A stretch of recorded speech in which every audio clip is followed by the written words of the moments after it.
नमस्कार दोस्तों, स्वागत है आपका नॉलेज गुरु 1602 यूट्यूब चैनल पर। दोस्तों, हमारी संस्कृत व्याकरण की कक्षाओं के अंतर्गत स्वर संधि चल रही थी। स्वर संधि के अंतर्गत हम लोगों ने पिछली वीडियो में पूर्व रूप संधि पढ़ चुके थे। दोस्तों, आज हम लोग पररूप संधि का अध्ययन करेंगे।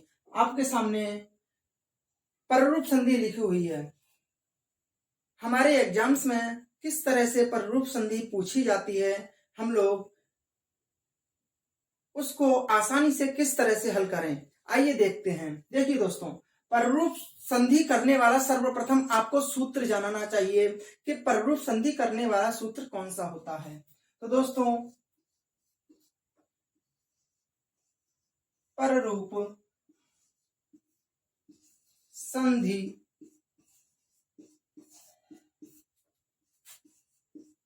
विधायक सूत्र। पररूप संधि विधायक सूत्र है आपका एंगी पररूपम। एंगी पररूपम।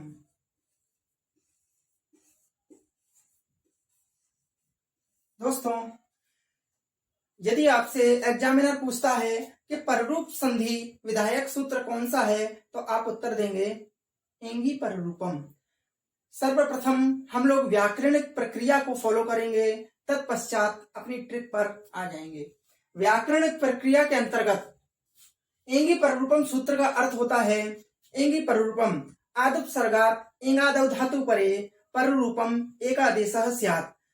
और इसका यदि हिंदी में अर्थ देखें, अवर्णांत उपसर्ग से यदि एंगादि धातु पर में हो तो पररूप एकादेश होता है।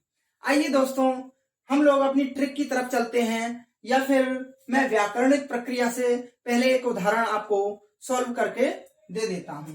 जैसे पहला उदाहरण है प्रेजते। प्रेजते प्रथम उदाहरण हम लोग ले रहे हैं। इसका संधि विच्छेद होगा प्रधन एजते।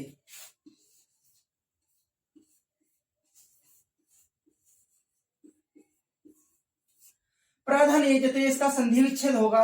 अब यहाँ पर हम सूत्र की प्रवृत्ति कराते हैं। सूत्र की वृत्ति दी हुई थी आदुपसर्गात् एंगादौ धातौ परे पररूपम एकादेशः स्यात्। अर्थात अवर्णांत जो उपसर्ग, देखिए यहाँ पर जो प्र है यह एक उपसर्ग है। दोस्तों, हमारे संस्कृत में 22 उपसर्ग हैं, जो कि इस प्रकार हैं। प्र परा अप सम अनु अव निस निर दुस दुर वी आंग नी अधि अपि अति सु उत अभि प्रति परि उप एते प्रादयः। अर्थात यह 22 उपसर्ग हैं, जिनके अंतर्गत सर्वप्रथम जो आता है वह प्र। हमने देखा प्र, हमको सूत्र के माध्यम से अवर्णांत उपसर्ग की आवश्यकता है। देखिए ये जो प्र है इसके अंतर्गत अ छिपा हुआ है। इसका अवर्णांत अवर्ण है अंत में जिसके, ऐसा हमें क्या चाहिए, उपसर्ग। इस उपसर्ग के अंत में अ मिल गया तो अवर्णांत उपसर्ग हो गया प्र। ठीक है दोस्तों, अवर्णांत उपसर्ग से हमें एंग आदि धातु चाहिए। एंग है आदि में जिसके, ऐसी धातु। तो देखिए एजरी कंपनी धातु से आत्मे पद में जब हम लोग तिङन्त प्रकरण में रूप बनाएंगे तो एजते बनेगा। एजते प्रथम पुरुष लट लकार प्रथम पुरुष एक वचन का रूप है, तो एजरी कंपनी धातु से एजते रूप की सिद्धि हो जाती है। दोस्तों, अवरांत उपसर्ग से एंग है आदि में जिसके, एंग यानी एंग एक प्रत्याहार है। प्रत्याहार, एंग प्रत्याहार के अंतर्गत ए और ओ दो वर्ण आते हैं। देखिए एजरी जो एज धातु है यह इसके आदि में एंग प्रत्याहार है ए, तो अवर्णांत उपसर्ग से एंग आदि में मिल गया, तो अवर्णांत उपसर्ग से एंगादि धातु पर में है तो हम क्या करेंगे, पररूप कर देंगे। दोस्तों, हम लोगों ने पिछली वीडियो में पूर्व रूप देखा था। पूर्व रूप का तात्पर्य था कि पर वाला जो भी, यानी जो भी पूर्व वर्ण है और पर वर्ण दोनों को मिलाकर के हमको पूर्व रूप करना था। लेकिन जो पर वाला शब्द होगा पूर्व रूप के अंतर्गत यह होता है कि पर वाला जो शब्द होता है वह पूर्व में मिलकर के तत्सम रूप हो जाता है, उसी के समान रूप हो जाता है, तादाद में उसमें हो जाता है। इसी तरह यहाँ पर भी हमें पररूप करना है। पररूप के अंतर्गत दोस्तों यहाँ पर जो प्र में अ है, यह पर वाले यानी ए में मिलकर के उस ए का रूप बन जाएगा, तो हमारे प्रजाति की सिद्धि हो जाएगी। देखिए प्र है, इसमें से हम ए अ को निकाल देंगे, निकालने के पश्चात यहाँ पर बचेगा ए जते, क्योंकि प्र का जो अ था वह पररूप के माध्यम से अ इसमें से निकल के ए में मिलकर के ए का ही रूप बन गया। जब ए का रूप बन गया तो प्रहलंत हो गया। जब प्रहलंत हो गया तो हमने सीखा है कि व्यंजन जो भी वर्ण रहेगा उस व्यंजन वर्ण से आधे व्यंजन वर्ण से परे यदि कोई भी स्वर रहेगा तो वह स्वर व्यंजन में मिल जाएगा। तो मिला देंगे तो क्या बन जाएगा, प्रे जते। दोस्तों यह हमारी व्याकरणिक प्रक्रिया है। अब हम लोग ट्रिक की तरफ चलते हैं। ट्रिक क्या है, आइए।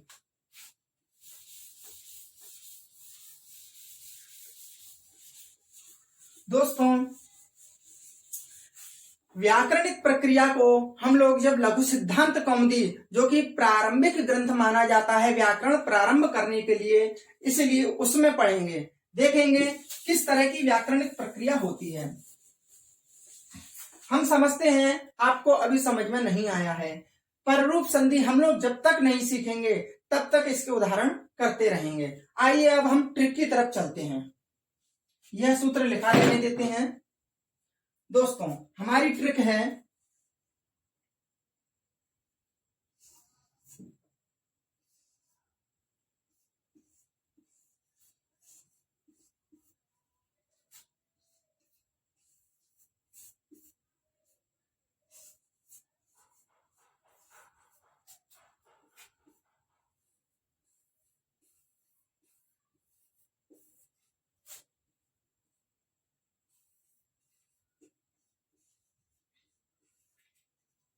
ट्रिक के माध्यम से बहुत ही शॉर्ट फॉर्म में हम लोग इसको सीख सकते हैं। दोस्तों कहीं पर भी हमको पररूप संधि करनी हो तो सबसे पहले हम छोटा अ अथवा छोटा आ को देखेंगे, प्लस उसके बाद हमें या तो छोटी ए, आपकी भाषा में छोटी ए अथवा छोटी ओ को देखेंगे। ठीक है, बराबर देखेंगे तो पररूप संधि हो जाएगी। यदि ये कंडीशन मिलेगी तो हमें पररूप संधि वहां पर करनी है। आइए देखते हैं उदाहरण। हमने उदाहरण देखा था प्रेजते।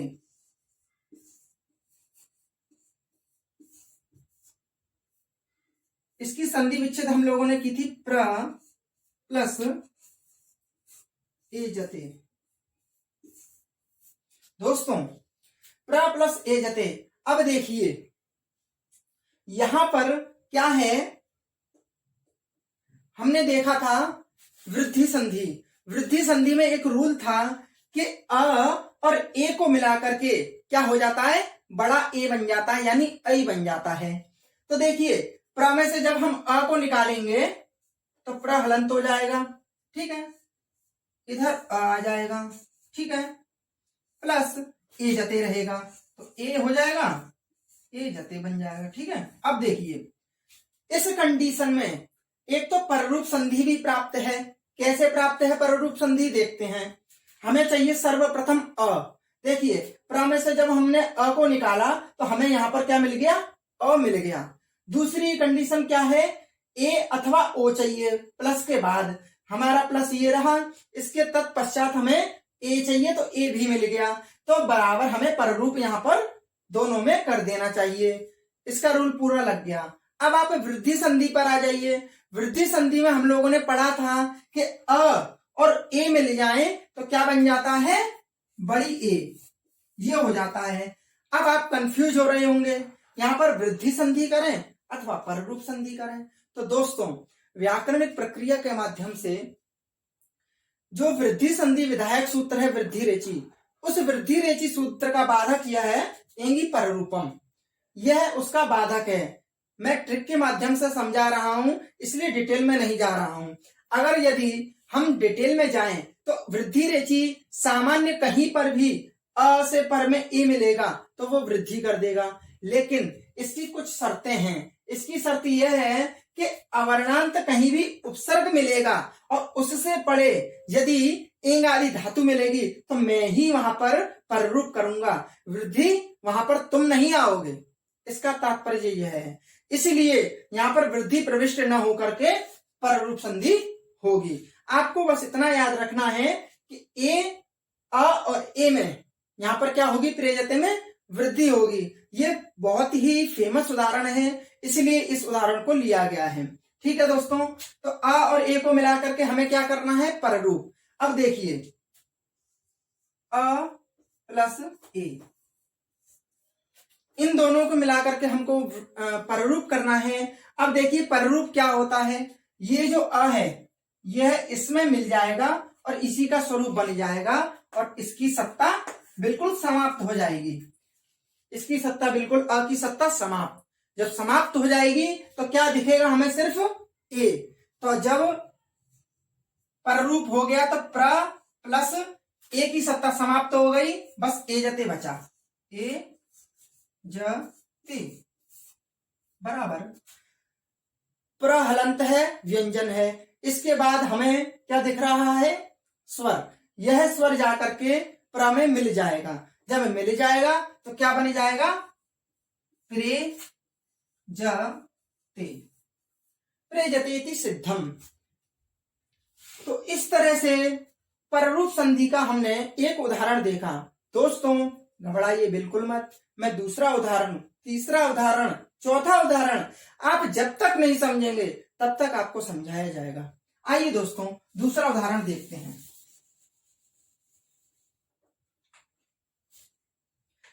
आपको व्याकरण में यदि कोई भी दिक्कत आती है तो आप कमेंट सेशन में जाकर के कमेंट कीजिए और आपको उसका सॉल्यूशन मिल जाएगा।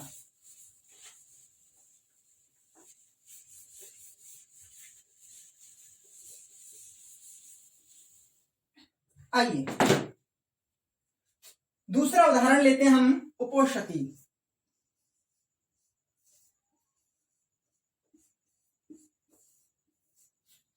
उपोषति, इसका हम लोग संधि विच्छेद करेंगे, उप प्लस ओषति, उप प्लस ओषति।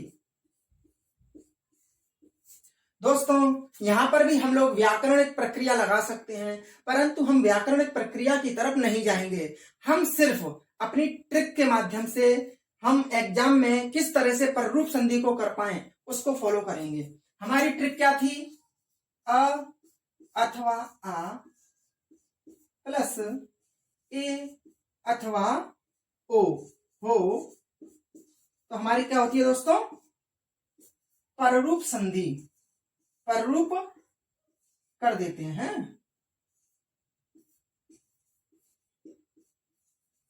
ये होता है। अब देखिए सर्वप्रथम हम अ अथवा आ को देखेंगे। तो देखिए जब उप को हम तोड़ेंगे, हमेशा संधि में दोस्तों याद रखना, कहीं भी जो पहला शब्द रहेगा उसका अंतिम वर्ण आप उठा लीजिए एक बार। बहुत शॉर्ट ट्रिक बता रहा हूं, हर संधि को पहचानने की ट्रिक। कोई भी पहला शब्द रहेगा उसको सबसे पहले आप तोड़ लीजिए, जो पहला शब्द है उसका अंतिम वर्ण सिर्फ बाहर निकाल लीजिए। देखिए निकालते हैं एक बार।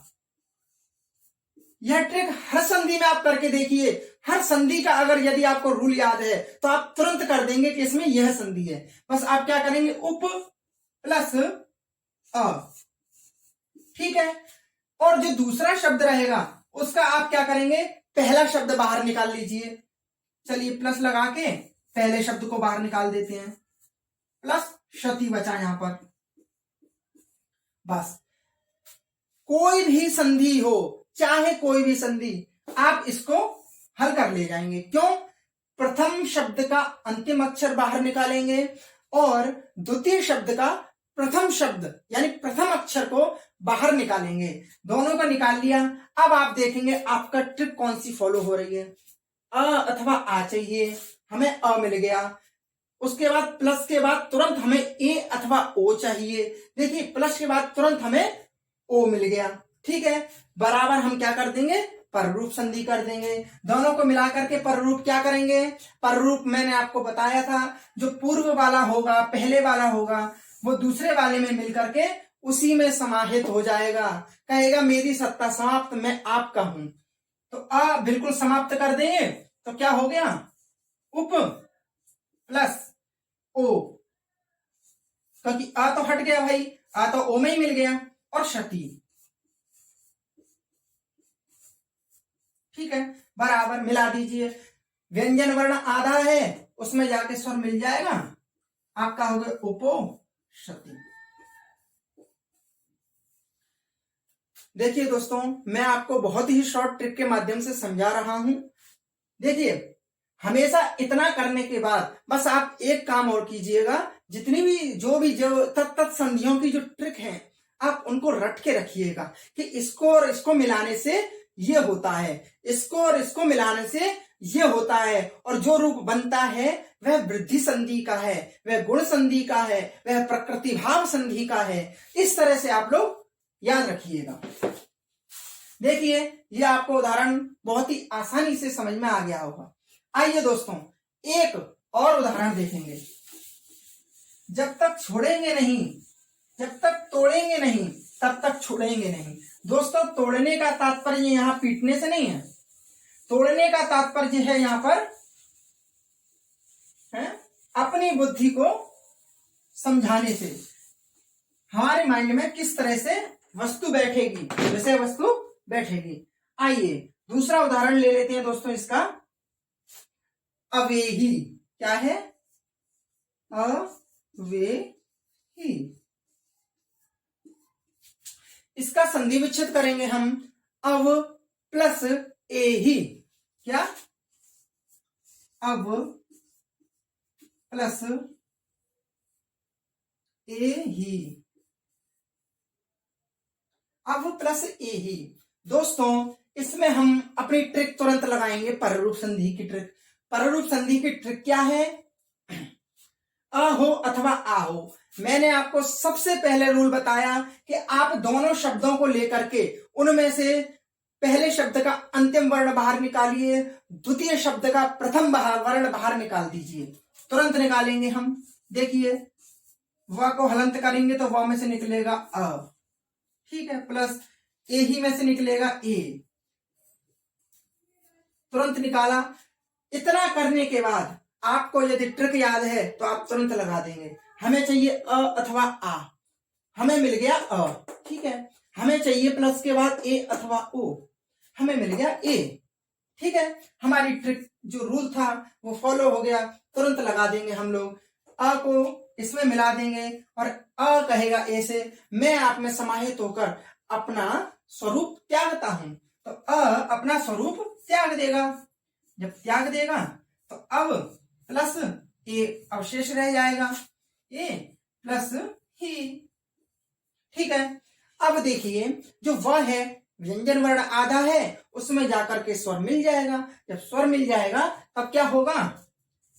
अ, ठीक है, वह में ए मिलाया वे, ठीक है। अब ही और ही लिख दिया, दोनों सेम है ना, अवेही अवेही। इस तरह से आप पहचान लेंगे कि अवेही में पररूप संधि है। दोस्तों, पररूप संधि यहां पर समाप्त होती है।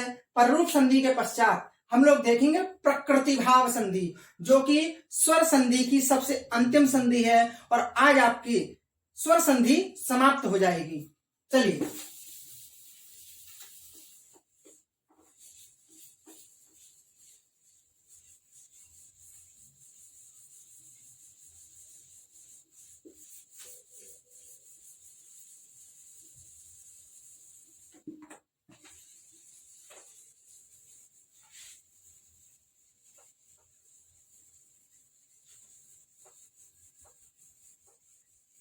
अब हमारा टॉपिक है प्रकृति भाव संधि।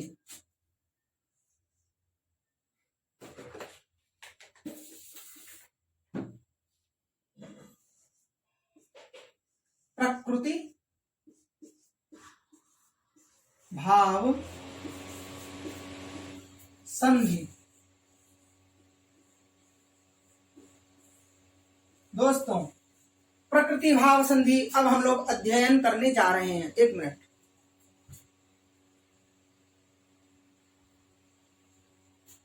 अब हम लोग प्रकृति भाव संधि का अध्ययन करने जा रहे हैं। देखिए दोस्तों, प्रकृति भाव का अर्थ क्या होता है। जैसे मान लीजिए कोई वस्तु है, जैसे आपने बूंदी के लड्डू बनाए। क्या बनाए? बूंदी के लड्डू। बूंदी के लड्डू बनाने के बाद उन्हें फोड़ा और फिर बूंदी में मिला दिया। तो देखिए, बूंदी के लड्डू की प्रकृति क्या है? बूंदी के लड्डू की जो प्रकृति है वह है बूंदी। ठीक है। सोने की अंगूठी बनाई। सोने की अंगूठी बनाने के बाद जब उसको गला देंगे तो वह क्या बनेगा? सोना। तो आप क्या कहेंगे कि जो उसकी प्रकृति है, यानी सोने की अंगूठी की प्रकृति सोना है, बूंदी के लड्डू की प्रकृति बूंदी है, पीतल के किसी बर्तन की प्रकृति क्या है? पीतल है। ठीक है। तो देखिए, प्रकृति भाव उसे कहते हैं। जैसे कोई उदाहरण आपने लिया, जैसे रामम। रामम। अब मान लीजिए आपने किया राम प्लस अम। मैं एक उदाहरण दे रहा हूं आपको। आपने रामम का संधि विच्छेद किया, राम प्लस अम। आप कहेंगे यहां पर भी अ है, यहां पर भी अ है। अका सवर्ण, माफ कीजिएगा, दीर्घ संधि हो जानी चाहिए। तो देखिए, अ और अ को मिला के दीर्घ संधि प्राप्त है। आप कहेंगे हो जाए दीर्घ संधि। हम कहेंगे नहीं, यहां पर प्रकृति भाव होगा। क्या होगा? प्रकृति भाव। अब प्रकृति भाव का मतलब यह है, दुनिया की कोई भी ताकत आ जाए, यहां पर संधि नहीं कर सकती। कोई भी ताकत आके यहां पर संधि नहीं कर सकती। क्यों? क्योंकि प्रकृति भाव हो गया। प्रकृति भाव का तात्पर्य होता है जैसा रामम है वैसा ही रहेगा, इसमें कोई भी बदलाव नहीं होगा। अर्थात जो स्वरूप है वही स्वरूप रह जाना ही प्रकृति भाव कहलाता है। आइए, आप प्रकृति भाव अच्छे से समझ गए होंगे।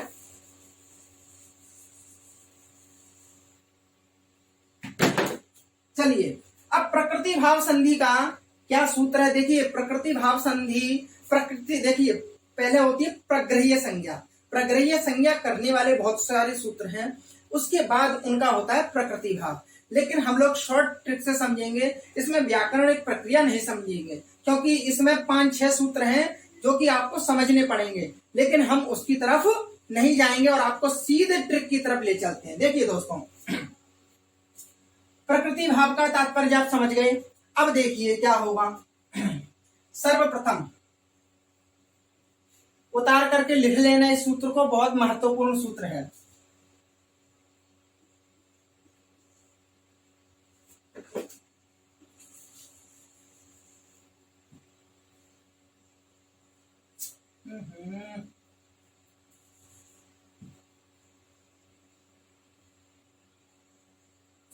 प्रकृति भाव विधायक सूत्र।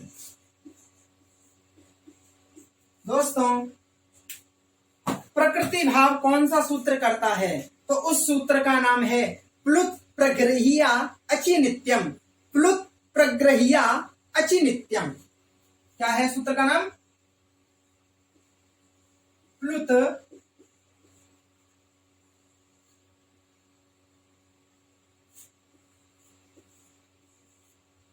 प्रग्रहिया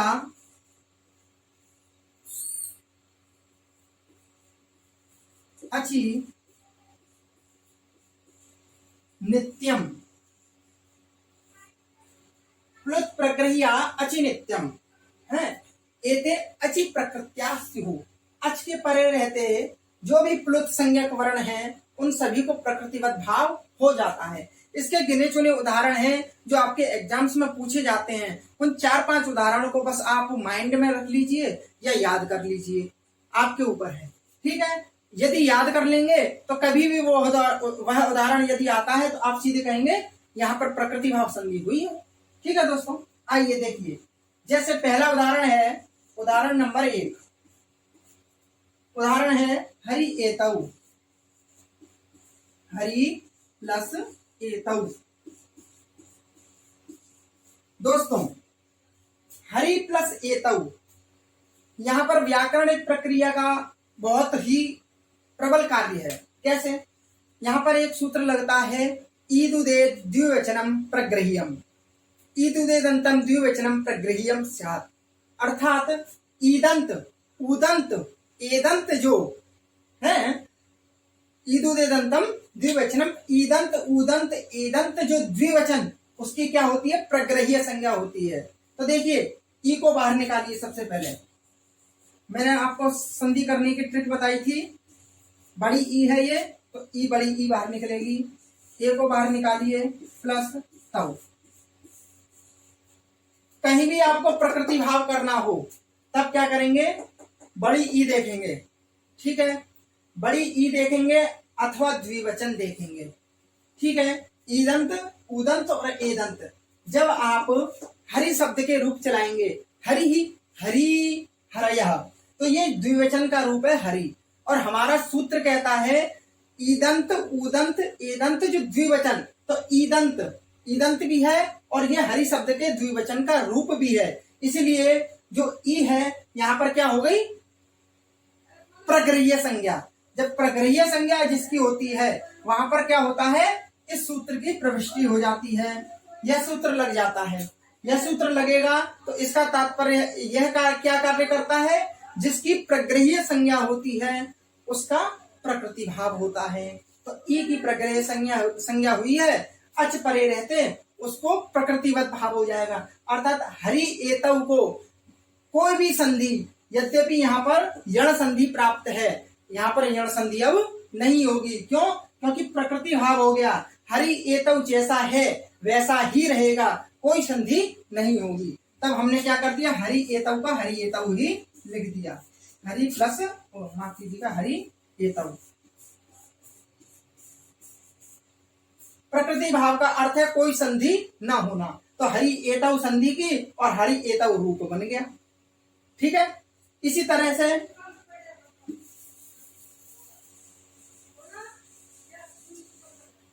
विष्णु इमौ,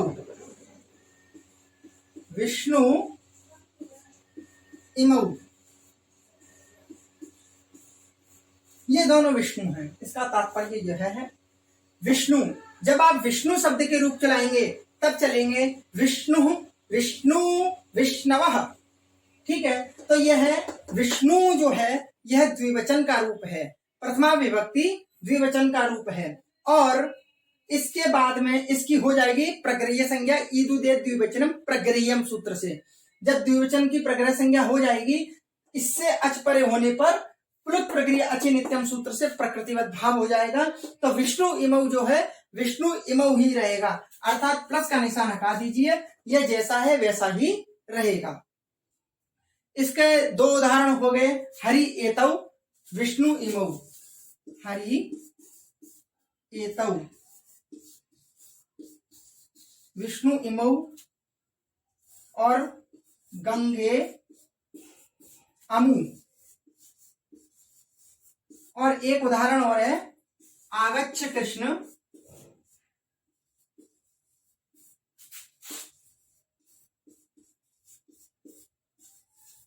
अत्र गौश्चरति, अत्र गौश्चरति। आपको ये चार उदाहरण 1 2 3 और 4 प्रकृति भाव संधि में आपको यह 4 उदाहरण मात्र रट लेने हैं। इन चारों में से कोई भी उदाहरण आ जाए, बहुत फेमस उदाहरण है प्रकृति भाव संधि के, 4 में से एक भी यदि उदाहरण आता है तो आप उस पर प्रकृति भाव संधि का टिक लगा करके आ जाएंगे और आपका प्रश्न हो जाएगा सही, ठीक है। और इसका सूत्र याद कर लीजिए। बाकी इसमें समझने की आपको कोई आवश्यकता नहीं है, क्योंकि अंदर जब जाएंगे व्याकरणिक प्रक्रिया में तब बहुत झमेला है इसमें। इसलिए हम लोग उधर ना जा करके मात्र 4 उदाहरण शॉर्ट ट्रिक के लिए रट लेते हैं और प्रकृति भाव संधि हमारी पूर्ण हो जाती है। दोस्तों, आज हमारी जो संस्कृत व्याकरण में जो हम संधि पढ़ रहे थे उसमें हमारा जो स्वर संधि चैप्टर था वह समाप्त हो चुका है। स्वर संधि जब समाप्त हो गई, अब कल से हम लोग व्यंजन संधि का अध्ययन करेंगे। किस तरह से व्यंजन संधि होती है, किस तरह से उसमें प्रश्न आते हैं। दोस्तों, क्लास यदि अच्छी लगी हो, समझ में आ रहा हो, तो लाइक, शेयर एवं अपने दोस्तों को सब्सक्राइब कीजिए और अपने दोस्तों को भी बताइए कि यदि आपको सरल भाषा में संस्कृत सीखनी है तो आप हमको सब्सक्राइब कीजिए। धन्यवाद दोस्तों।